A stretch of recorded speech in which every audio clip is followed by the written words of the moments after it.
gracias por estar aquí. El Ateneo tiene un protocolo de presentación de actividades que yo estoy encantado de seguir. Lo primero es no olvidar casa. Aunque se ha rebajado la intensidad, la vergüenza continúa. Lo segundo es, si os gusta lo que hacemos, y hoy tendréis una oportunidad de verlo con mayor detenimiento, y no sois todavía socios o socias de este club, uniros a nosotros.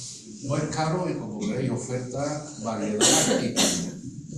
Y tercero, informaros de que la conferencia de hoy está inserta en un ciclo de charlas, Ágora, que se desarrolla dentro de la sesión Ciencia y Sociedad del Ateneo de Granada. Este ciclo intenta proporcionar visiones de diferentes problemas humanos desde la doble perspectiva de la ciencia y la humanidad. Desde la creencia, al menos yo sí lo creo, de que las aproximaciones científicas, artísticas y filosóficas participan de los mismos objetivos que la ciencia. No todos participan del mismo objetivo, que es entender el universo donde vivimos y nuestro papel en él. No creo que todo lo que hacemos en la vida no es más que parte de eso. Unas veces más divertido, otras veces menos.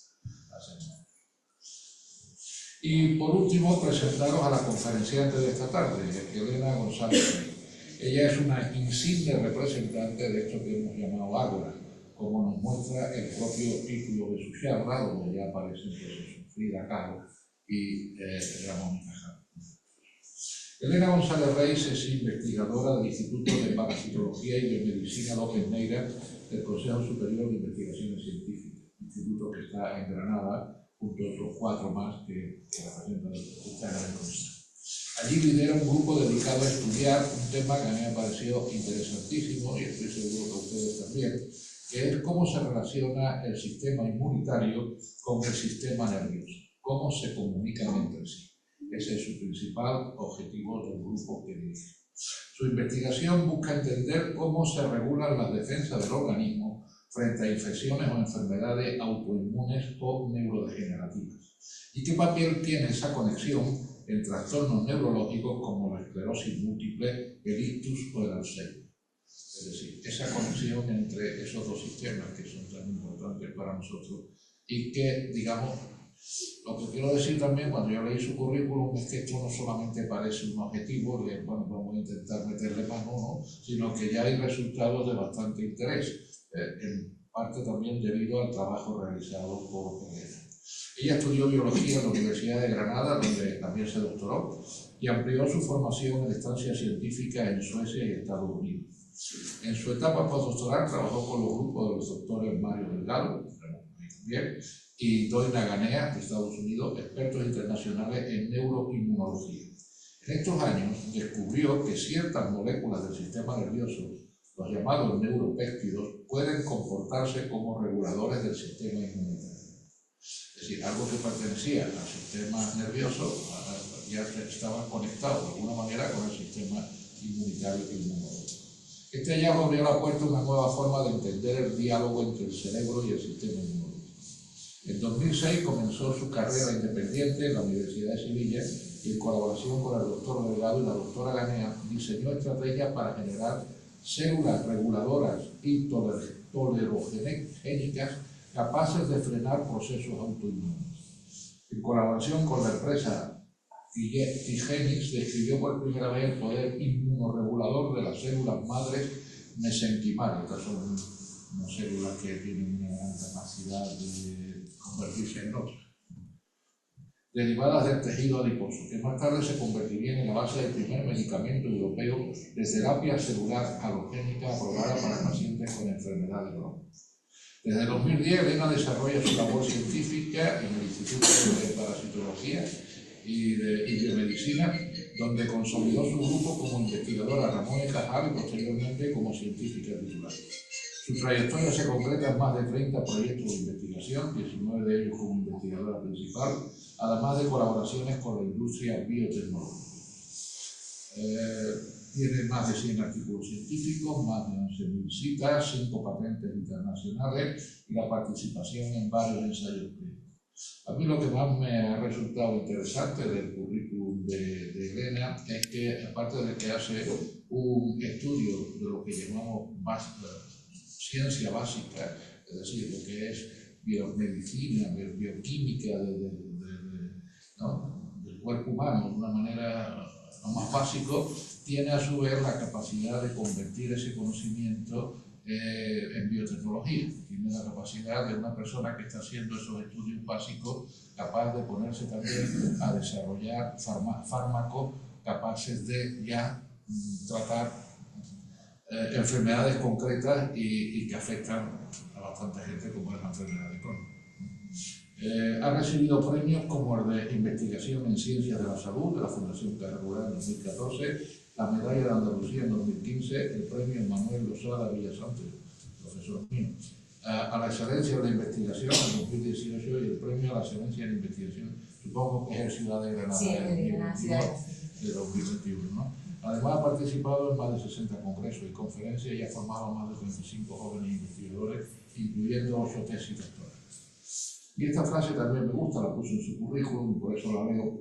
Comprometida con la comunicación científica. Elena coordina la unidad de divulgación y comunicación del López Neira y actividades como la Feria de la Ciencia, Café con Ciencia, la Noche de los Investigadores. También es vicedirectora del Instituto, responsable de la unidad de microscopía y miembros del comité ejecutivo de la Mesa de la Ciencia de Granada. Si esto existe todavía. Para ello, acercar la ciencia a la sociedad y despertar vocaciones científicas es una obligación como investigadora que responde a un derecho de la sociedad. Porque no sé cómo han encontrado tiempo para venir aquí y yo se lo agradezco muchísimo, porque con este currículum y esta cantidad de responsabilidades que tiene Elena, aparte de que es un placer y un honor tenerte aquí, tenemos suerte por el tiempo que tienes de trabajo. Pues nada, la dejo.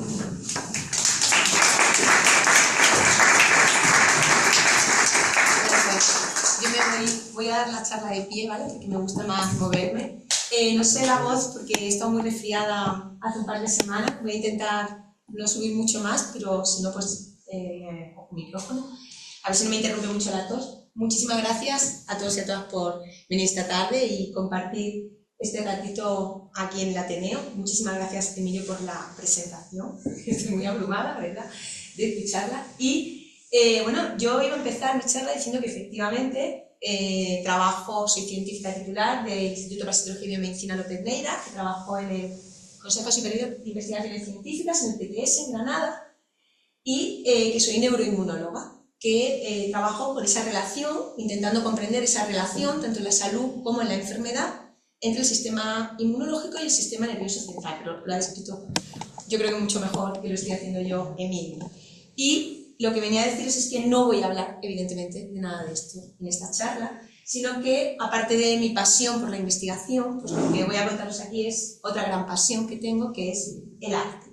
Y cómo se puede reflejar, cómo podemos buscar ciencia en el arte, ¿no? Y en concreto, he traído pues, una ilustración, un poco mágica, de una posible merienda que pudieran tener, quizá, porque fueron coetáneos, Frida Kahlo, una de las principales artistas mexicanas de nuestro tiempo, y nuestro primer Nobel de Medicina, Ramón y Cajal, ¿no? Si pensamos en Frida Kahlo o en Cajal, realmente lo que tenemos es un artista, un científico, y lo primero que nos viene a la cabeza es realmente si existe alguna conexión. Si existe alguna conexión entre Frida, entre Rafael, entre Agatha Christie, o Marie Curie, o Einstein, o la recientemente fallecida Jane Goodall, por supuesto Cajal.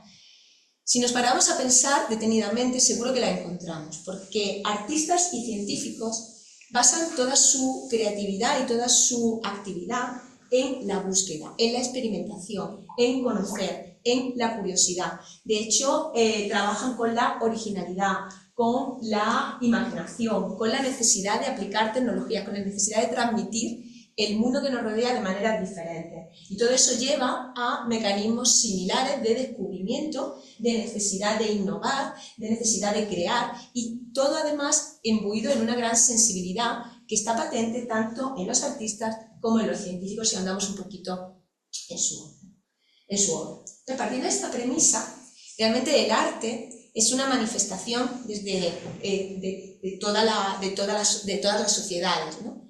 La historia que conocemos, que refleja la sociedad en la que se vive, no se puede entender sin manifestaciones artísticas. Bueno, esto no funciona muy bien, pero bueno, el arte, la sociedad y la historia forman una trilogía, forman un conjunto altamente dinámico que se comunica entre sí, pero que no podemos entender de una manera estática. Como digo, es algo dinámico, de tal forma que la sociedad y estos artistas y científicos viven en una sociedad, se ven continuamente imbuidos en una situación, que es la situación de la enfermedad, del daño, del trauma, de las infecciones, de las alteraciones en diferentes sistemas, infecciones, etc. Todo eso va a hacer que esa interacción entre arte e historia cambie para reflejar esa sociedad, ¿no? De tal manera que si mezclamos un poco cómo el arte puede mostrar la enfermedad o la ciencia, quizá podamos entender mejor cómo ha sido la historia y la sociedad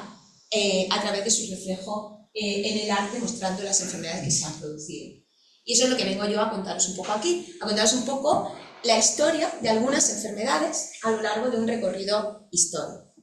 Empiezo con la prehistoria, ¿no? Un periodo que ocupa desde unos 3 millones de años antes de Cristo hasta 3500 años antes de Cristo, en que el elemento fundamental pues, fue la aparición del hombre que realmente la manifestación artística principal tenía un carácter totalmente documental, ¿no? Lo que se hacía en ese momento pues, era alimentarse mediante la caza. Estos son el tipo de obras que podemos apreciar. Y interesantemente hay una obra, ahí empiezan a aparecer en algún momento, empiezan a aparecer en algún momento unas representaciones en algunas de estas pinturas, que son esas manos, de las cuales tenemos representación en 8 cuevas de pinturas rupestres en España, únicamente. Y son manos que si se ven bien, solamente tienen 4 miembros. Esto es una de las primeras manifestaciones, esta es una cueva que está datada de hace 40.000 años antes de Cristo, en Cádiz, en la que no se sabe si el hecho de que aparecieran estas manos, que son varias, las que aparecen con todos los dedos o con dedos que faltan, se debía a enfermedades, amputaciones o rituales. Pero es una de las primeras manifestaciones de que el hombre se preocupa por presentar esto que está ocurriendo en la sociedad. Más recientemente en la prehistoria, ya esto es una imagen de una cueva en Valencia, datada hace 8000 a.C., aparecen imágenes mezcla de hombre con animal, que lo que está también mostrando es ese interés por la enfermedad y ese interés por reflejarlo en el arte. Lo que tenemos es un sanador, un chamán, una persona que es muy importante en la sociedad, por eso se representa en estas pinturas rupestres y que se encarga de ayudar en el contexto de estas sociedades primitivas a luchar frente a la enfermedad, en este caso pues con rituales mágicos, etc. De la edad de la prehistoria, con estas manifestaciones, pues pasamos a la edad antigua, que va desde antes de Cristo, desde 1500 años antes de Cristo hasta el siglo V, siguiendo con la caída del Imperio Romano, y donde lo que tenemos realmente como hito histórico, realmente la aparición de la escritura, y a nivel artístico es la representación del poder, el poder de 3 civilizaciones, como son la egipcia, la griega y la romana, en la que se muestra totalmente pues, esa magnificencia que tuvieron estas 3 sociedades, ¿no? Pues es en la edad antigua cuando ya tenemos representaciones artísticas mucho más específicas de las enfermedades o de elementos asociados a la enfermedad. Por ejemplo, cuando el hombre empieza a cultivar la tierra y pasa de una alimentación basada en caza a una alimentación basada más en cereal, pues empieza a aparecer muy frecuentemente, debido a la presencia de hidratos de carbono, la presencia de caries. Caries es la infección representada más antigua que se conoce, es la infección mundial más prevalente que existe, y tenemos ya en estelas funerarias de más de 3000 años antes de Cristo la representación no tanto de la enfermedad como del dentista. Este es un dentista, tenía que ser un personaje muy importante porque solamente aparecían representados en ese tipo de documentos personajes de alto nivel económico, socioeconómico en Egipto, y aparece representado no solamente él, sino con todo el instrumental quirúrgico que se utilizaba en la época. Lo mismo, por ejemplo, oculista, también había muchas infecciones en toda esta zona del Nilo, la parte de la mucosa ocular, y aparece este tipo de representaciones en jeroglífico. Pero una de las que a mí más me gusta es esta representación de una enfermedad que es la poliomielitis, que aparece representada en otra estela funeraria donde hay un sacerdote de gran renombre en esta dinastía en concreto, en la que se observa el daño que tenía en una de sus extremidades consecuencia de esta enfermedad. Se considera que esta estela funeraria es el testimonio más antiguo que se tiene de la poliomielitis. Y bueno, a lo largo de la charla también voy a intercalar con algún dato científico, ¿vale?, más específico de lo que yo trabajo, y aparecerá ese microscopio por ahí que nos dará pues alguna información de las enfermedades. Por ejemplo, la poliomielitis es una enfermedad vírica, es una enfermedad que se transmite por el agua y que afecta sobre todo al sistema nervioso, a neuronas motoras, y de ahí que cuando se produzca termine causando una atrofia muscular. Tiene distintas manifestaciones, como abortiva, paralítica, y puede producir el 30% de mortalidad en el adulto. Hasta hace poco se pensaba que estaba erradicada, pero se sabe que actualmente existen todavía en áreas de nuestra sociedad, como es principalmente en Afganistán y en Pakistán, aunque hoy en día pues, se puede controlar bastante los síntomas con la vacunación. No solamente en Asia o en Europa tenemos manifestaciones de ciencia en el arte, sino que en América Latina se han encontrado obras muy antiguas, y esta, por ejemplo, parece que es una mujer embarazada con pústulas que parece estar relacionada con la presencia de viruela ya en la época de México o Perú prehispánico, ¿no? O deformaciones congénitas, como es en esta figurita de un anciano, y estas pinturas o vasijas son también muy curiosas, porque si veis, todas ellas tienen algo en común, que es un daño en la parte de la nariz de la imagen, que se debe a un efecto que tiene la infección de un parásito protozoario que se llama leishmania. Lo curioso de estas imágenes es que, por ejemplo, las vasijas son obras que están datadas hace 650 años antes de Cristo, mientras que la descripción de esta enfermedad fue en el siglo XVI. Como digo, esta enfermedad produce un parásito, lo veis aquí, es un parásito, un organismo microscópico, unicelular, flagelado, que se transmite mediante la picadura de un insecto, de un flebotomo, e infecta células, sobre todo, del sistema inmunológico. Actualmente hay 16 millones de personas que están infectadas con esta enfermedad, y un objetivo de desarrollo sostenible de la Organización Mundial de la Salud es intentar erradicar esta enfermedad en los siguientes años. Pues del siglo V hasta el siglo XV se desarrolla otra etapa, una etapa que está principalmente caracterizada por una sociedad feudal, por una sociedad teocéntrica, por una enorme influencia religiosa, caracterizada por muchísimas guerras, por castillos, como digo, por una influencia teocentrista, por la presencia de arte y de manifestaciones artísticas en los periodos románico y gótico, y que finaliza con el descubrimiento de América. Ahí pongo una imagen, es un mapa en el que aparece por primera vez América representado en el mapa. Y una de las características que el arte ofrece en la Edad Media va a ser un poco una representación de la sociedad, pero como digo, siempre bajo una influencia muy religiosa, ¿no? Esta obra la traigo aquí porque es una obra anónima que representa una enfermedad, que es la dracunculiasis, que es una enfermedad que se produce por la ingesta de un gusano que se queda en el individuo, produce larvas, y en un momento determinado, cuando bajan las defensas, pues empieza a suturar y a causar heridas. Y esta es muy relevante porque la obra no solamente nos da una idea de la enfermedad, sino que nos está también diciendo que empieza a haber flujos migratorios, que la gente ya no está solamente en las ciudades, que empieza a haber un comercio, que está una enfermedad que existía en la zona de Asia, en la zona de China, o sea, no era una enfermedad europea. Entonces empieza a hablarnos de todo esto, ¿no? Y esto es muy importante por lo que va a ocurrir a continuación, que es la aparición de la mayor epidemia jamás descrita, que ocurrió en la Edad Media, que es la epidemia de peste negra. Es la primera, además, epidemia que se retrata adecuadamente y que provocó en la Baja Edad Media, aproximadamente por el siglo XIV, la muerte de 1/3 de la población europea de ese momento, entre 20 a 40 millones de personas. Esta enfermedad, que se caracterizaba por la presencia de estos bubones y que, pues aquí tenemos una de las obras pues, más primitivas relacionadas con esta peste negra, que era donde se muestra la aparición de estas pústulas, de estos bubones, y incluso de la diseminación que ocurría de la bacteria cuando se rompían estas heridas, pues está caracterizada por, como digo, se produce por una bacteria que se llama Yersinia pestis. Puede dar lugar a distintas manifestaciones, neumónica, bubónica, septicémica, y se produce, esta es una imagen de la bacteria con una tinción especial que nos permite verla al microscopio. Esta es la bacteria sin esa tinción, y se produce por la picadura de la pulga que se encuentra infectada, que se encuentra utilizando como reservorio a la rata.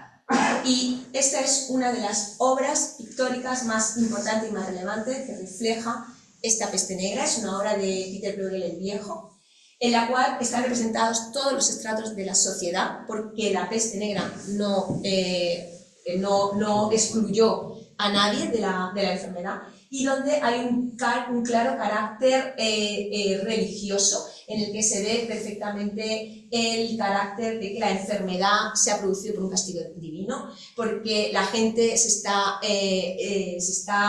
yendo de esa influencia religiosa, porque la gente está viajando, la gente al mismo tiempo han abandonado el campo, se están hacinando en las ciudades, y todo el ambiente que rodea a la peste negra estuvo marcado por un claro carácter fatalista y relacionado con la religión. Esto se muestra enormemente en todas las obras de la época, ¿no? Pero además, ha sido muy interesante estudiar cómo se refleja la peste negra en el arte, porque resulta que no solamente nos informa de la enfermedad, sino que también las obras nos han dado una idea de la epidemiología actual, de qué se tenía que hacer. Y esta es otra obra, como digo, es del año 1349, es la primera vez en la que se muestran enterramientos fuera de las ciudades, que era como una medida de contención que empieza a utilizar la sociedad para evitar la diseminación de la peste negra, ¿no? Lo mismo en esta Madonna de la Misericordia, donde ya aparece el hecho de que aparezca la ciudad amurallada, y fuera de la ciudad, como personas que habían fallecido, nos está indicando esa separación que se quería mantener para evitar la diseminación de la enfermedad. Como digo, todo bajo una influencia religiosa, que es pues quien está protegiendo en todo caso de que no siga produciéndose la enfermedad, ¿no? También nos han quedado imágenes artísticas, grabados, que representan las primeras ropas de bioseguridad que todos tenemos en nuestra mente pues, muy recientemente por la pandemia del COVID, pero esta es las primeras representaciones, y nos sonarán quizá de cine y de otro tipo de arte, pero esta fue una de las primeras que refleja la ropa que se utilizó por primera vez en la peste de Marsella. La ropa era una bata que evitaba o que intentaba indicar a la gente que estaba en contacto con los enfermos, y llevaban esta máscara donde se ponían aceites, donde se ponían hierbas para evitar, con hierbas que tenían un olor pues, bueno, ¿no? Un olor, hierbas provenzales, hierbas aromáticas, para intentar evitar el olor que producían las personas que estaban infectadas con la peste negra, porque la peste negra al final produce una septicemia, un daño severo, y había pues, una característica que acompañaba a los enfermos, que era el mal olor, ¿no? La septicemia. Son como una representación de los primeros mecanismos de bioseguridad. También tenían estos bastones que los identificaban como personas que estaban en contacto con enfermos, e incluso de prácticas médicas como eran la sangría o las punciones con las que se pensaba que se podía eliminar la enfermedad. Y traigo esta obra que podéis admirar quizá mucho mejor porque no se ve muy bien en la iglesia de Santo Domingo en Antequera, que es la representación de la peste negra que asoló a Antequera. Y aquí hay una representación de todo lo que he dicho. Hay una representación de las curas y el tipo de tratamiento que se hacía en los enfermos. Hay una representación de los enterramientos entre muros, como digo, no se ve muy bien, está muy pixelada. Y una representación de la influencia religiosa. Lo que se tiene en la obra, además, son procesiones de la gente que no fallecía, de la gente que se curaba, que hacía hacia la Virgen que se encontraba en la iglesia. Pasamos a la Edad Moderna, del siglo V al siglo XVIII. Cambia totalmente la manera de representar el arte, aunque tenemos siguiendo una gran influencia religiosa. Tenemos obras como la maravillosa obra de la Capilla Sistina de Miguel Ángel, o del Greco o la Gioconda de Leonardo, pero también se intenta buscar un naturalismo, se intenta hacer obras civiles que reflejen movimientos artísticos como la cúpula de Santa María de las Flores en Florencia, de estilo renacentista, o nuestra catedral. Y también pues, hay obras civiles, se representa por ejemplo a este matrimonio, que es una obra de Gandolfini relacionada con el comercio, o obras que representan el poder no solamente eclesiástico, no solamente religioso, sino también civil, sino también monárquico, como son las meninas de Velázquez, ¿no? Pero además, en esta época hay tres grandes eventos que van a afectar enormemente el desarrollo de la ciencia, que son la aparición de la imprenta, del primer telescopio y de los primeros microscopios, la invención del microscopio. ¿Y qué tenemos? Pues como he dicho, es una representación mucho más realista, aunque está imbuida en todo lo que es un ambiente más romántico, o un ambiente mucho más que da mucha importancia al individuo, ¿no? Y hay una serie de representaciones, como son estas tres gracias de Rubens, donde ese realismo lleva a que nos fijemos que una de las manos de una de las gracias pues tiene una malformación, parece que es una malformación, no es un detalle que al autor ha pintado mal, sino que se sabe actualmente que lo que ocurría era que una de estas, una de las modelos tenía una enfermedad que es la artritis reumatoide. La artritis reumatoide es una enfermedad inflamatoria y autoinmune, es una enfermedad en la que no se conoce muy bien, pero lo que ocurre es que el sistema inmunológico se equivoca y empieza a atacar nuestros propios tejidos, en este caso al cartílago y al hueso. Es una enfermedad que ahí he puesto una imagen, en este caso una extremidad inferior, donde se ve pues, una situación normal, no tenéis que simplemente fijaros las diferencias, ¿no? Cuando se produce el daño en la articulación, pues hay una estructura completamente diferente, ¿no? Debido a ese daño y a esa inflamación. Bueno, pues no solamente una de las modelos tenía artritis reumatoide, sino que en otro modelo se ha podido ver que había una serie de pliegues, de enrojecimiento y de una forma de pintar uno de los senos de esta modelo que parece que concuerda enormemente con parte de las manifestaciones fenotípicas que tiene un cáncer de mama de tipo avanzado. Otras enfermedades que se pueden encontrar en el arte en esta época, como he dicho, se representa mucho el poder monárquico, pero a veces en esa realidad pues estaba englobado otras características del poder de la monarquía, por ejemplo la endogamia, ¿no? Que tenemos pues en este caso de Carlos II de Fichado, donde lo que se ve es que debido a esa endogamia pues este príncipe pues tenía o se ha podido vislumbrar debido a sus características de palidez extrema, mentón prominente o frente también prominente, pues raquitismo y anemia, ¿no?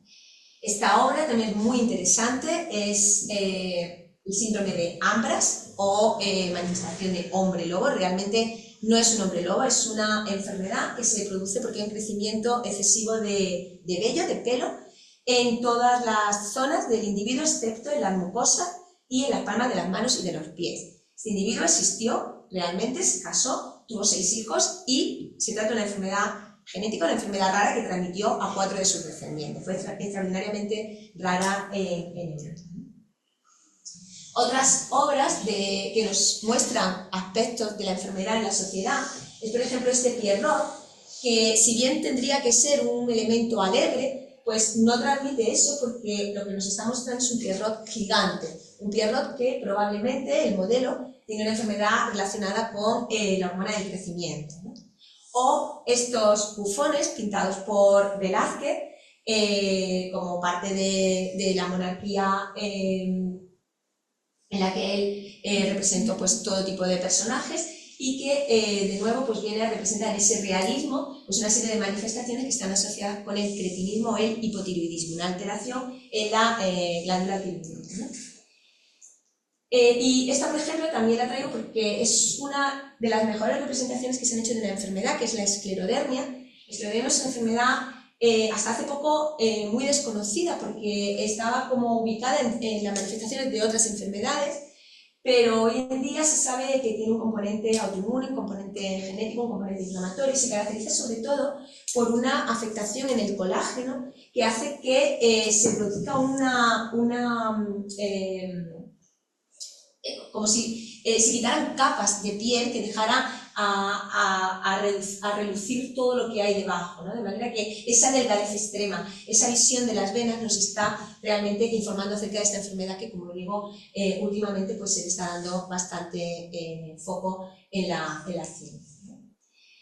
Y del siglo XVIII hasta la actualidad, empezando con la Revolución Francesa y con la primera Declaración de Derechos Humanos, pues he englobado un periodo muy amplio de tiempo, que es nuestra edad contemporánea, donde la revolución industrial pues tuvo o ha tenido evidentemente un efecto enorme, donde tenemos una manifestación artística ya completamente diferente, basada en las vanguardias, en el expresionismo, en que el autor denuncia, expresa, representa con técnicas completamente novedosas, el hombre llega a la luna, en la que tenemos muchas guerras, y una de las mejores representaciones de estas es el Guernica de Picasso, obras civiles de la talla de la Torre Eiffel, el cine, y aquí he querido traer la primera imagen de difracción de rayos X de una cadena de ADN que se toma en esta época por Rosalind Franklin, y pues la presencia de redes sociales, que es algo que caracteriza sí o sí nuestro mundo actual.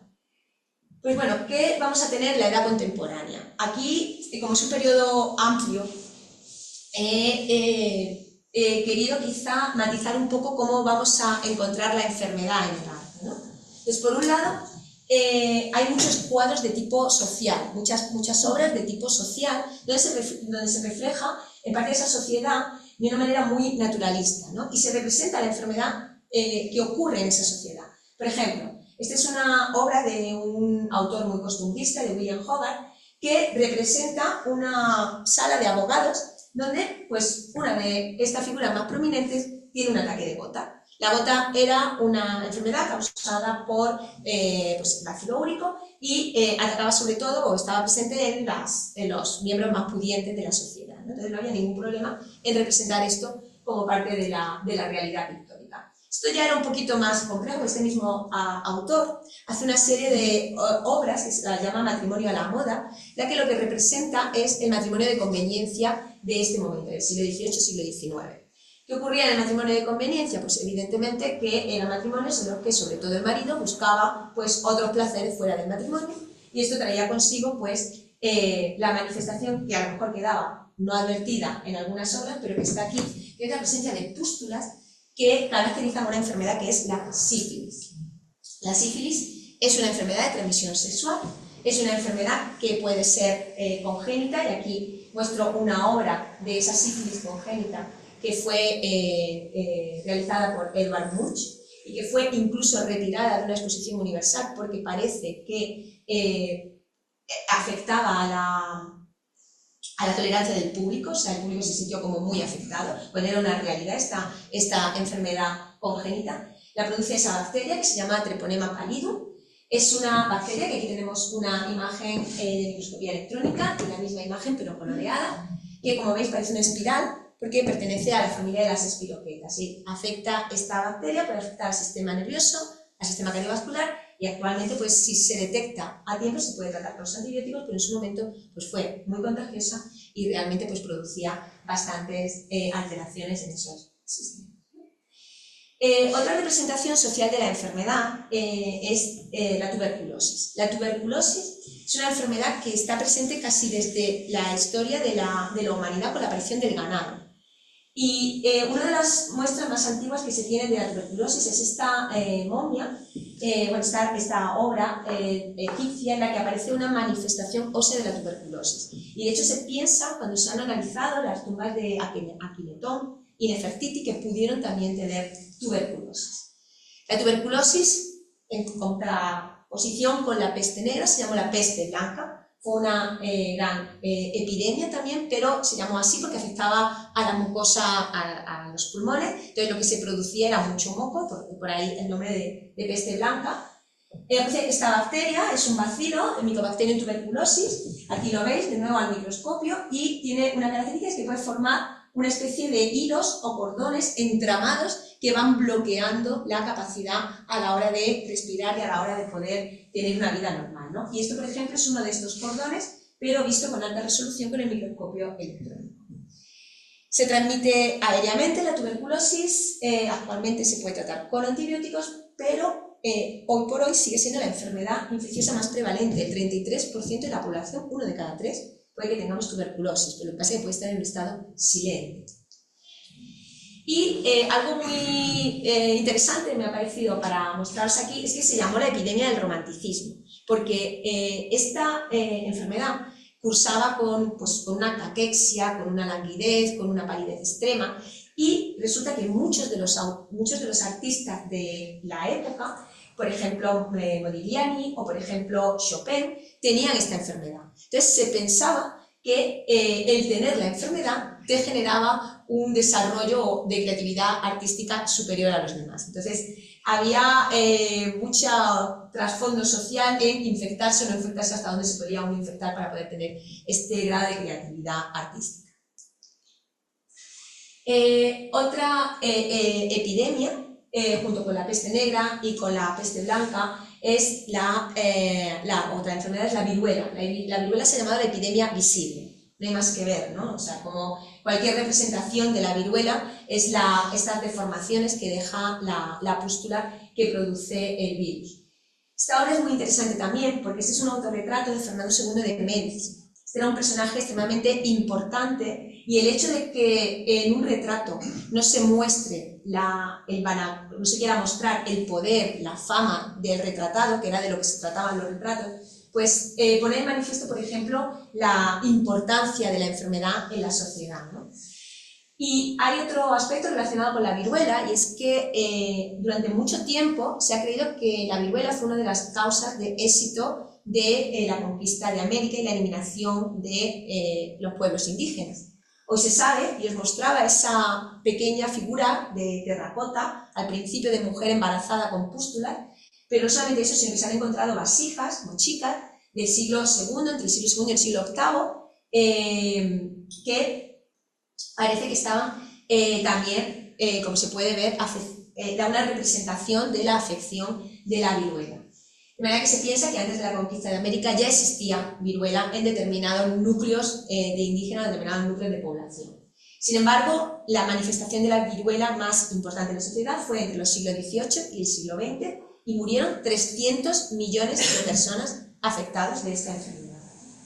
La produce este virus, tan característico, el microscopio electrónico, el variola virus. Esta es otra representación en la que se puede colorear digitalmente el virus infectando una célula. Se transmite por contacto, por eso es tan extremadamente contagioso, sobre todo afecta a la mucosa, células inmunes, la epidermis, y si no produce la muerte, pues produce deformaciones. Es la primera, la única enfermedad infecciosa junto con la peste vacuna que se ha erradicado. Hacia el año 1980 se erradicó la viruela, pero si miráis, fijaros que en el año 74 todavía en la India teníamos este tipo de cuadros de viruela activa, ¿no? Y pues no solamente tenemos en el arte la representación de la enfermedad, sino que también se representan, ¿no? Cómo esa enfermedad evoluciona. Y aquí tenemos grabados. Hay muchos tipos de ellos, de un médico inglés, un médico rural, Edward Jenner, que fue el que generó, desarrolló la vacuna de la viruela. La vacuna de la viruela, la palabra vacuna, no sé si lo sabéis, pero viene del hecho de que él, donde vivía, empieza a observar que las mujeres que ordeñan las vacas tienen una serie de pústulas muy parecidas a las que está produciendo la viruela en otros enfermos. Él era médico, ¿no? Y atendía a esos enfermos, pero no se infectaban. Y observa que en las ubres de las vacas que ordeñan también tienen esas pústulas. Entonces, él decide utilizar a una de estas vaqueras, que está aquí atándose la mano, y coger líquido de esas pústulas que supuraban e inyectársela a un niño enfermo, porque el niño era extremadamente sensible a la enfermedad. Y resulta que lo que estaba ocurriendo es que ese suero que se estaba produciendo era capaz de evitar el desarrollo de la enfermedad. Estaba inmunizando al niño con el suero de la paciente, de la vaquera que estaba infectándose con la viruela de la vaca, que era muchísimo más benigna. Entonces se infectaba, generaba inmunidad, eso generaba un suero y ese suero es el que se infectaba a los niños. Y de ahí la palabra vacuna, porque deriva del suero que se obtuvo por primera vez de la infección de la viruela entera, ¿no? Y para que veáis lo importante de las vacunas, por si a alguien le queda duda en esta sala, no sé, pero en general, quería traer esta imagen de en el año 1890, cuando ya la vacuna se está utilizando en distintos contextos, el tratamiento de la misma en una niña en el 5.º día de utilización de la vacuna y en otra niña en la que no se utilizó la vacuna en el mismo periodo de tiempo, ¿no? La diferencia que puede apreciarse.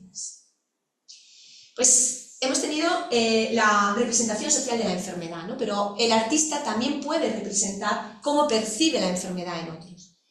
Estas son unas obras de extremidades superiores de manos de Rodin. Rodin es un artista extraordinario, me gusta mucho por la gran energía que transmite a sus obras, la movilidad, el dinamismo. Y él, para hacer eso, lo que se dio cuenta es que había personas que tenían problemas en sus manos y que eso era lo que él quería transmitir ese agobio, ese daño, esa sensación que a él le llegaba de la sociedad donde vivía, ¿no? Y para eso tomó como modelos personas que tenían artrosis, que tenían artritis, que tenían mano en garra, y ahora nos han quedado parte de esas manifestaciones en parte de las esculturas de Rodin. Y, por ejemplo, en cómo percibimos la enfermedad de otros, está esta obra anónima, que es una manera completamente diferente de representar la artritis reumatoide a la que os he mostrado antes con Rubén. Rubén nos presentaba una realidad, eran unas manos agarrotadas y con los dedos deformados, y aquí tenemos una obra que corresponde a la edad contemporánea, en que la artritis reumatoide se muestra pues, como una mujer que es una de las que está con una mayor susceptibilidad a sufrir la enfermedad, que se ha quedado completamente anquilosada debido a esa incapacidad o de daño que tiene en la articulación y se ha mimetizado con una silla, con un elemento completamente estático, ¿no? O este otro autor, Horst Kohler, esta es una obra mucho más moderna, del año 2010. A este autor se le pide por encargo que haga unos carteles y unas imágenes para un congreso que iba a estar relacionado con la sepsis. La sepsis es una infección polimicrobiana que es la principal causa de muerte en las unidades de cuidado intensiva de los hospitales.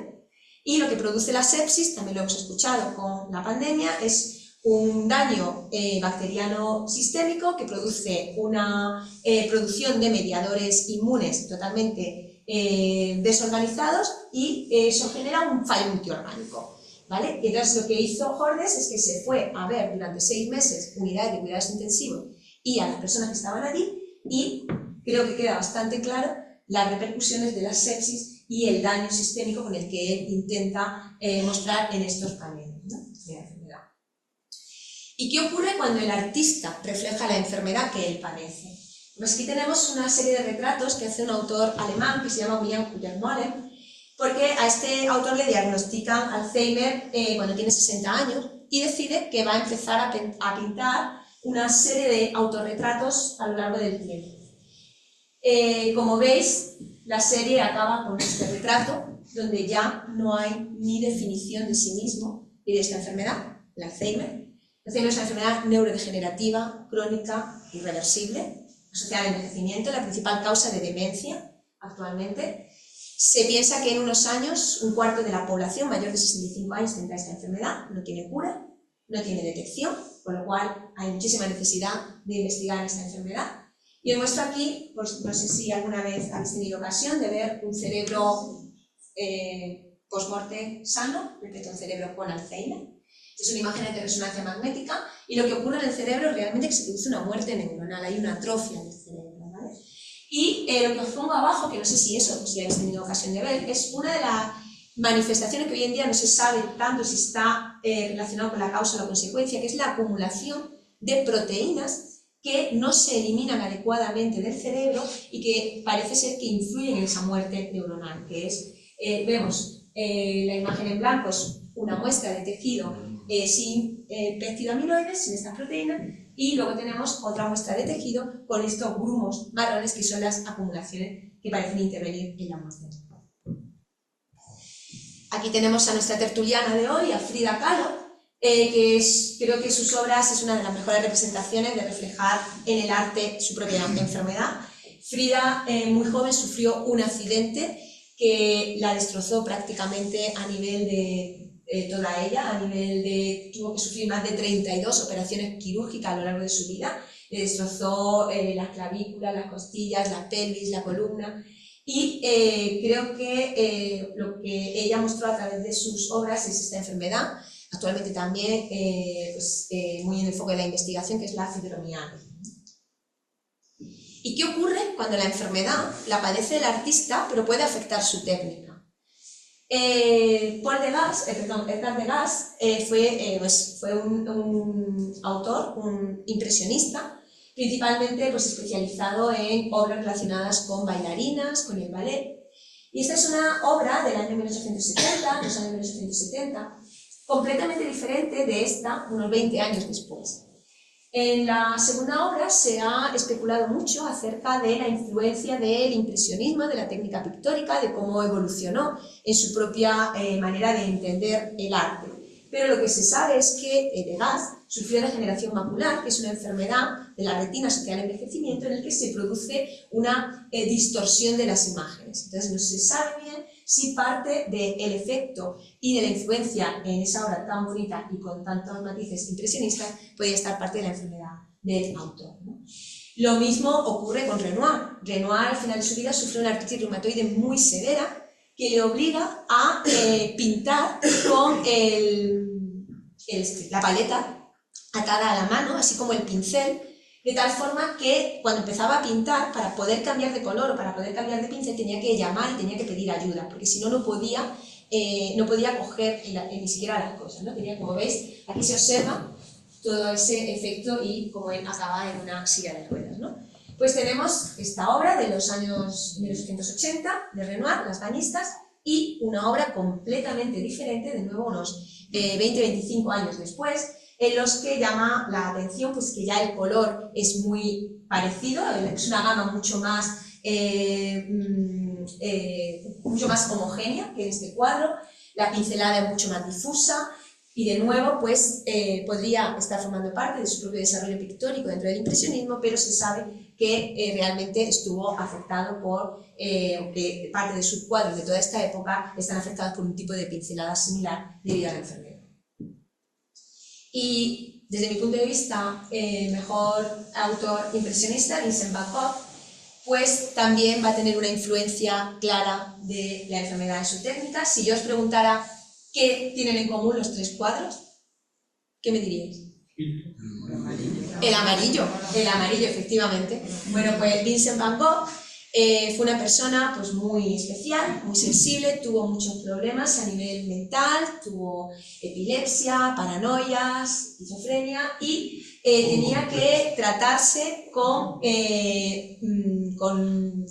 infusiones digitales de una planta que él tomaba en exceso, por supuesto sin hacer caso a la administración que le dictaba su médico, y se produce una enfermedad que se llama xantopsia, que es la visión de amarillos. Él veía muchísimo más amarillo en la naturaleza o en lo que le rodeaba que una persona normal. Y eso hace que muchas de sus obras, pues sobre todo en determinadas épocas y cuando sufría estos ataques y se trataba, sobre todo en momentos de crisis, pues parece que podría estar relacionado con estas obras las que el color amarillo es tan predominante. No solamente eso, sino que en sus obras donde hay luces, donde hay estrellas, aparecen unos halos que parece que también están influidos por el glaucoma que sufrió también a finales de su vida, que provoca estos halos en zonas de luz. Y hay un tema también muy bonito relacionando arte y enfermedad, y al que se le está dando mucha importancia últimamente, que es a la posible relación terapéutica. Evidentemente todos podemos pensar, si tenemos una enfermedad y tenemos una actitud artística o algo que nos distraiga de la enfermedad, pues siempre va a tener un efecto terapéutico, ¿no? Pero en este caso es una realidad, es un estudio que se hace en la Universidad de Tel Aviv con una serie de pacientes de Parkinson. O sea, el Parkinson es también una enfermedad asociada al envejecimiento, neurodegenerativa, en la que se produce un movimiento incontrolado porque hay una muerte neuronal y de neuronas que producen dopamina. La dopamina es un neurotransmisor que nos mantiene, tal y como estamos ahora mismo, controlados en nuestro movimiento, cuando no hay dopamina, pues se producen esas alteraciones, sobre todo de tipo motor, que es la enfermedad de Parkinson. Bueno, pues se vio que con el tratamiento de la enfermedad, que suele, entre otras muchas cosas, utilizarse análogos agonistas de dopamina, se producía en pacientes que nunca habían tenido interés por el arte, que nunca habían tenido manifestaciones artísticas ni actitudes artísticas, como un desarrollo diferente y una capacidad diferente que ha quedado registrada en numerosas obras que, por ejemplo, exponen anualmente en la universidad de estos pacientes. Entonces se ha visto que para ellos, evidentemente, ha supuesto un cambio total a la hora de entender la enfermedad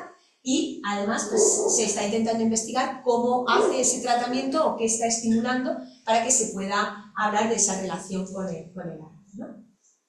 Por último, os traigo la visión de arte más actual de una enfermedad, que es la COVID-19. La COVID-19 es una pandemia que ha tenido un efecto socioeconómico y sanitario sin precedentes, que para el año 2024 está cifrado con 6,5 millones de muertes y que parece que se llevan administrando ya más de 13.500 millones de vacunas.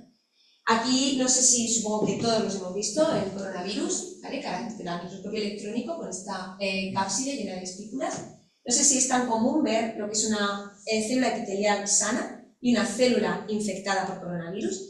Y ahí tenemos un tejido, un parte de tejido pulmonar a microscopía electrónica infectado por el virus, ¿vale? Que se ve aquí coloreado artificialmente en rojo.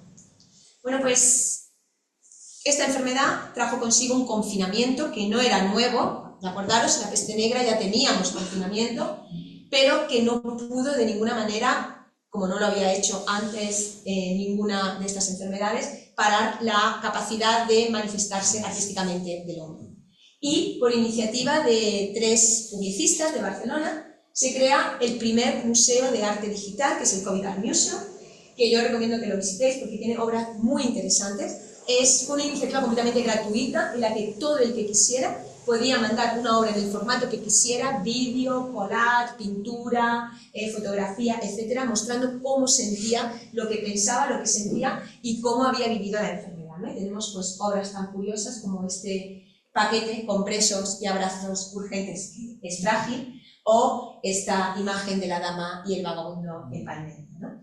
Especialmente me gusta la de Bansky, que fue un homenaje a todo el personal sanitario, que fue tan importante y que no podemos olvidar que lo están pasando realmente mal, en el sentido de todos los cambios y problemas que está teniendo la sanidad pública, y creo que por parte del resto de la sociedad tenemos que estar ahí, no solamente en momentos de pandemia y de enfermedad. Y ya resumiendo, pues lo que hemos visto es que el arte, la enfermedad y la ciencia pueden caminar juntos, que en un momento dado lo que se representa es la realidad, se desconoce que se está representando una enfermedad, que en otro momento la enfermedad se refleja en el arte y va a reflejar todo lo que está ocurriendo en la sociedad a nivel de denunciar un contexto o una influencia religiosa, un contexto relacionado con la pobreza, al mismo tiempo nos da una información acerca de los avances médicos, de cómo se está produciendo la historia. Y por otro lado, avanzando en la historia, ya la enfermedad no solamente se representa por casualidad, sino que ya la enfermedad la puede representar el propio artista, utilizando para ello, como decíamos, diferentes metodologías, diferentes maneras de expresarse, ¿no? Y no solamente eso, sino que la enfermedad a veces la va a padecer el propio artista. Entonces, la sensibilidad, la utilización de técnicas de vanguardia, de manera de expresar la enfermedad y de dar más visibilidad al individuo y a lo que se está padeciendo, pues cobra muchísima relevancia. De esta forma, el arte no solamente nos permite tener un diario social, un diario histórico, sino que también podemos considerar como un diario científico, médico, desde el punto de vista visual, ¿no? Entonces, yo empezaba la charla diciendo que Frida y Cajal estaban merendando, ¿no? Podían merendar, quizá, de forma mágica, que podían dialogar de ciencia y arte, pero también hay otros artistas y científicos que podrían haberlo hecho con frases como esta, ¿no? Porque Leonardo da Vinci, que fue un genio universal, decía que todo conocimiento comienza por los sentimientos. María Montessori educadora, pedagoga, científica, humanista, decía que necesitamos especialmente de la imaginación en las ciencias, porque no todo es matemáticas o simple lógica, sino que también hay que buscar la belleza y la poesía. O Einstein, que es el científico más reconocido del siglo XX, decía que la cosa más hermosa que podemos experimentar es el misterio, porque es la fuente de todo arte y todo ciencia.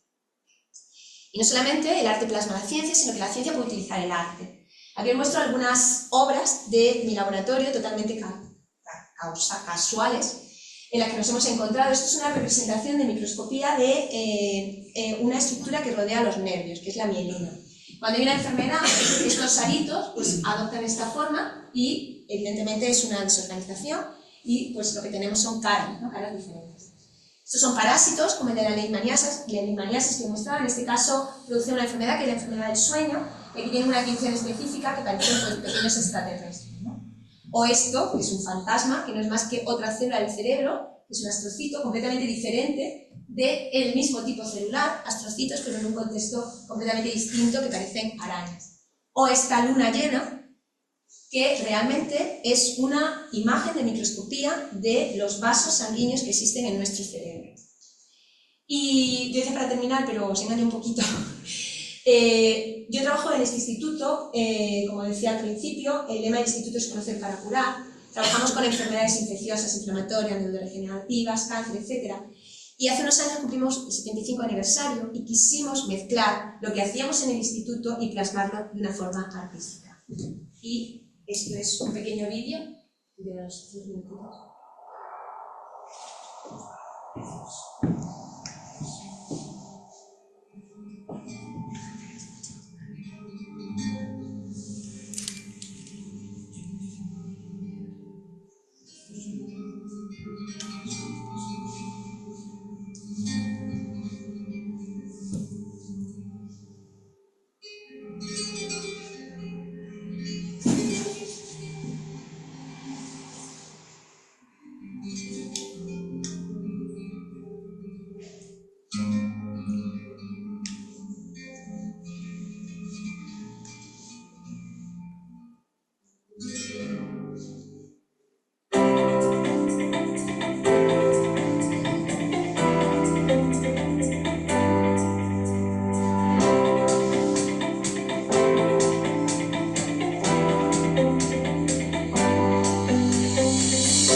Representar las enfermedades parasitarias.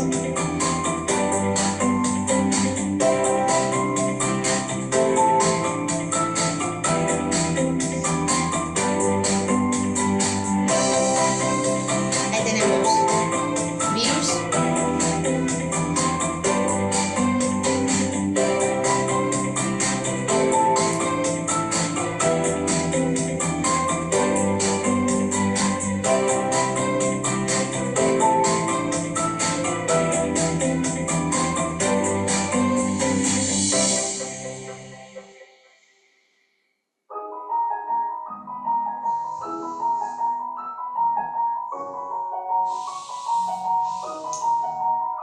Aquí queríamos mostrar los estudios que hacemos con las enfermedades asociadas al envejecimiento.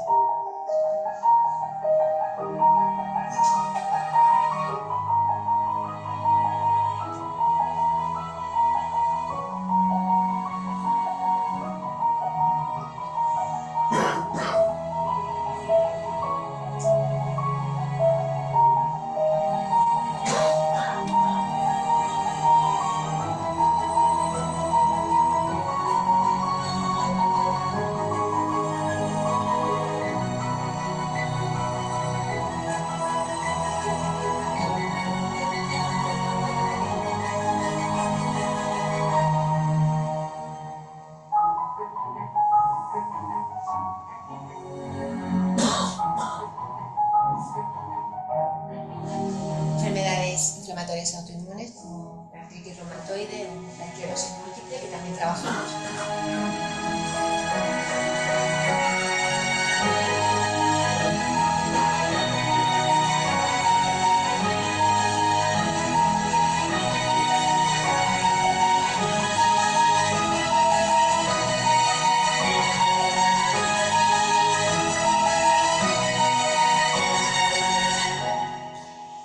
estudiarlas, sino también intentar conocerlas y tratarlas.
Consigue solo, más importante todavía todas las colaboraciones nacionales, regionales, internacionales.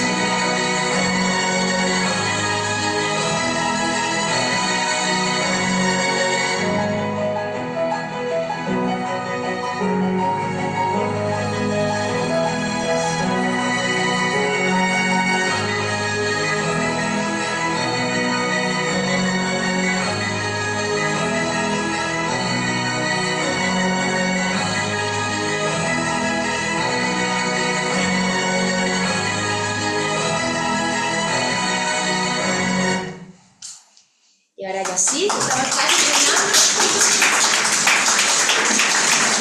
Quiero deciros que quizá en esta merienda que estaban teniendo Frida Kahlo y Cajal, a lo mejor Cajal le podía decir a Frida, y estas son palabras reales en un contexto distinto, que no basta con observar, que hay que sentir, y Frida podría quizás responderle en ese diálogo entre arte y ciencia que Santiago, el cerebro, es el verdadero lienzo del arte.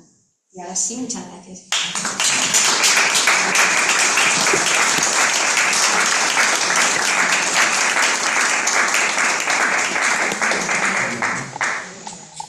Bueno, pues creo que ha sido una charla estupenda y el vídeo muy emocionante, la verdad, precioso y muy emocionante. Y bueno, ahora tenemos la oportunidad de preguntarle algo, si lo consideráis oportuno, o de comentarle. Martín se ha lanzado a la piscina, Elena, muchas gracias, enhorabuena. Es una conferencia pionera como no se espera menos de ti, ¿no? Entonces yo te quería preguntar si conoces algún ejemplo en el arte en que la belleza que se representa en el fondo esconde una patología. Por ejemplo, a mí se me ocurre, que lo he puesto como ejemplo en algunas charlas sobre la mentira científica sobre las mujeres, que creo que era a finales del 17 o principios del 18 estaba muy en boga y parecía bellísimo que las mujeres tuviesen un tono verdoso en la cara y eso escondía una patología digestiva. Entonces, ¿qué otros ejemplos puedes encontrar en el arte que eso que se representa como un ideal de belleza esconda a la Claro, patología? tú no te refieres a lo que he mostrado ahora, que era que la enfermedad la tiene el artista y él representa en su obra pictórica manifestaciones de su propia enfermedad, ¿no? Pues no lo sé, pero seguro que hay. O sea, yo sé, me he centrado más en este tipo de perspectiva, ¿no? O sea, es muy interesante buscar dentro de la obra algo que fuera un canon de belleza o de la sociedad y que realmente estuviese demostrando la propia enfermedad, ¿no? Pero, por ejemplo, yo ya te digo, me he centrado, hay obras de otros artistas, hay un artista que se llama Adolf Wolfi, que es un artista que vivió toda su vida en un psiquiátrico, por ejemplo, y él hacía obras totalmente, eran como obras circulares, continuas y muy geométricas, y eso era su propia, o sea, y se pensaba que era una manifestación artística porque nadie había hecho ese tipo de obras, realmente era porque el mundo lo veía así. Y la manera de tranquilizarse y de hacer terapia era haciendo este tipo de cuadros. Y lo convirtió en algo único porque no se hacía hasta ese momento, pero era una manifestación de su propia alteración mental. Pero muy interesante y lo buscaré en la próxima charla. Sí, que tenía una paciente que sufría de vértigo y a ella lo manifestaba pintando en sus pinturas. No sé si decir, no voy a decir el nombre porque no la he seguido la pista porque se fue a vivir a Málaga y yo la he perdido la pista. Pero ella me regaló una pintura donde se ve perfecta, o sea, los cuadros son unas casas que están totalmente inclinadas, que era como ella sentía, como ella veía las casas cuando le daba la crisis vertiginosa, como ella veía las cosas, ¿sabes? O sea, que era una cosa muy curiosa que no claro, había... o por ejemplo lo que hemos dicho antes del romanticismo, ¿no? Cuando se representa a Modigliani o se representa a Chopin, con ese aspecto realmente era como, o sea, top era lo mejor que podía ocurrir en ese momento porque era el espíritu romántico máximo el que te representaran de esa manera. Entonces, cuando ya se hace un estudio más profundo se ve que no es que estaba representando el espíritu del romanticismo en ese artista, sino que es que ese artista tenía tuberculosis, entonces estaba enfermo, entonces estaba representando una enfermedad pero que le daba una actitud y un fenotipo que correspondía al espíritu romántico de languidez, de suavidad, de estar muy delgado, de estar con problemas de salud, de ser muy débil, ¿no? O tener que estar muy protegido. Entonces, eso se representa sin saber que está representando realmente la enfermedad a veces, ¿no? Entonces... Bueno, siguiendo un poco la idea que ha dado Mati, no sé, yo también tirándome a la piscina, o sea, en la dinastía correspondiente a Kenatón y Nefertiti tienen una estructura de la cabeza y del cuerpo extremadamente estilizada, sí, tal, que representaba una belleza, pero tú habías apuntado sí, aquí que quizás podía ser sí, también el reflejo de una enfermedad. Sí, no sé si sí, la tuberculosis, de hecho, porque... ¿no? Sí. Entonces, que sí podía haber, pero claro, todas estas cosas son, digamos, especulativas y muy difíciles. Claro, bueno, hay datos porque, claro, con todas las técnicas de ADN y de poder establecer filogenias pasadas, se han hecho muchos estudios con muestras muy antiguas para ver presencia de ADN, de bacterias o incluso de los insectos transmisores. Por ejemplo, nos ha hablado aquí hay otra epidemia que es el tifus epidémico. El tifus, que fue la epidemia o la infección de las trincheras, ¿no? Se producía en la guerra, fue muy común también, y lo que se ha visto que, por ejemplo, se pensaba durante mucho tiempo que Napoleón, una de sus principales batallas que pierde, ¿no?, en la zona de Rusia, pues había sido por el frío.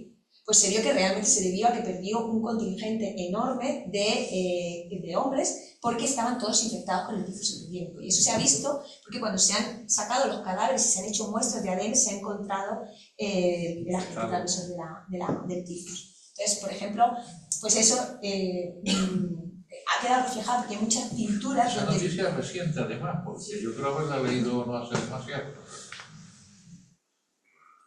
¿Alguna otra cuestión?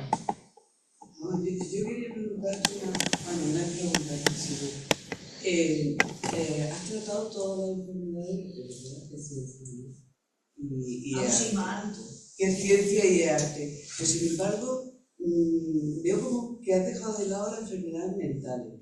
Claro. ¿Lo has hecho a propósito o cómo? No, porque, a ver, lo comentaba al principio de la charla. Yo he hecho como algo muy general. Tengo otras charlas que están todas solamente centradas, por ejemplo, en pandemias, en epidemias. Luego hay otras charlas que están centradas solo en enfermedades mentales.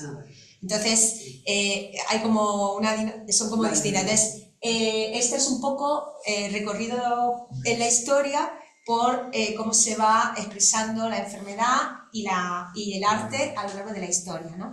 Pero es súper interesante y se puede mostrar, como decía, por ejemplo, este hombre Adolf Wolfi, que es el que comentaba el psiquiátrico, o por ejemplo el propio Goya con algunas de sus obras, y entonces hay manifestaciones por parte de enfermedades mentales en el arte que reflejan también algo que está ocurriendo en una sociedad determinada o en una pintura determinada, o como el propio autor también refleja esa enfermedad en un momento determinado de su vida en su arte, cómo cambia su estrategia pictórica, entonces en distintos ámbitos, ¿no?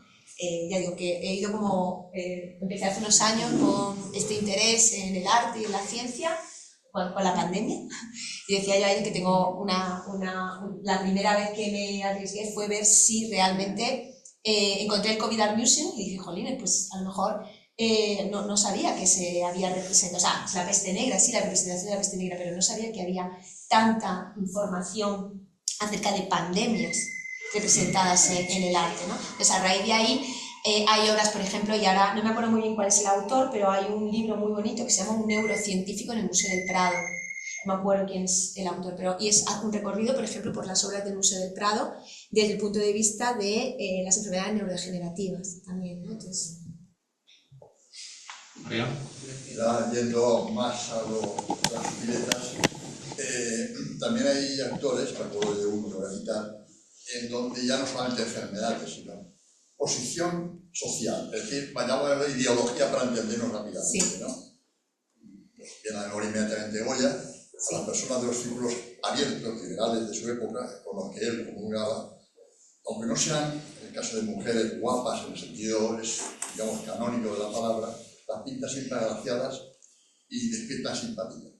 Y al contrario, a las de círculos, las personas de círculos conservadores, aunque sean canónicamente hermosos o hermosas, las pinta antipáticos y producen un cierto rechazo.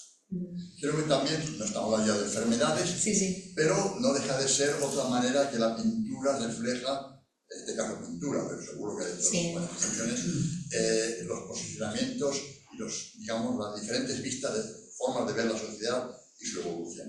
El caso de Goya, bueno, ha sido muy comentado, supongo que todo el mundo está... Claro, por eso... Es tremendo, ¿no? Ya digo, ya no son enfermedades, pero vamos... No, pero por eso yo bueno, decía... en algún caso llega a ser una enfermedad. Yo decía, por eso decía que en cada momento histórico ha habido una manera de representar la enfermedad de forma general, ¿no? Ya luego cada artista lo ha hecho. Yo me he ido un poco a lo más típico o tópico de ese momento, ¿no? Voy a reflejar el poder, pues la manera de representarlo son estelas funerarias. ¿Qué se representa en la estela funeraria? Pero resulta que nos encontramos a un oculista o nos encontramos a un sacerdote con poliomielitis. Nos vamos a la Edad Media, que tenemos religión, teocentrismo. ¿Qué representamos? Pues representamos el poder. Evidentemente ahí hay una ideología, que es que la enfermedad es causada porque el hombre se está yendo un poco en las ciudades, se está haciendo un poco cosas que no tiene por qué hacerlas, y entonces tenemos la peste negra, pero no es así, sino que al mismo tiempo está reflejando que hay una enfermedad, ¿no? Entonces sí que es verdad que en cada momento histórico se va representando con una ideología, con una técnica, con una maestría, pero he intentado buscar dentro de eso la información que quería. Ninguna más, pues, Elena, muchísimas gracias por estar aquí.